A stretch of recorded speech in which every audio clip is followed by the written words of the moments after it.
మంగళగిరికి ఒక ఘన చరిత్ర ఉంది. ఆ చరిత్రని కాపాడుకోవాల్సిన బాధ్యత ప్రజలందరిపైన ఉంది, ప్రత్యేకంగా నా పైన కూడా ఈరోజు ఉంది.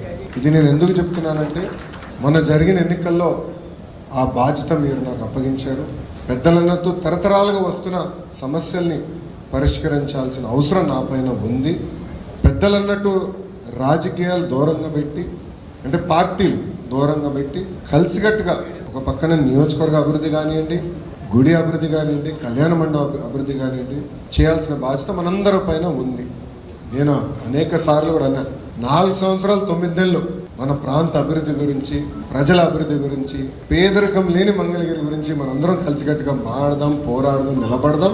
చివరి 3 నెలల మటుకు రాజకీయం చేద్దాం. అంటే ఎన్నికలు వస్తాయి కదా, 3 నెలల మటుకు మనకి యుద్ధమే కదా, అప్పుడు పోరాడదాం. కానీ 4 సంవత్సరాలు 9 నెలలు పక్కన పెట్టి హెరాస్మెంట్ కానీ దూరంగా పెట్టుకుని కలిసికట్టుగా అందరం పనిచేసి అభివృద్ధి చేసుకోవాల్సిన బాధ్యత మనందరి పైన ఉంది.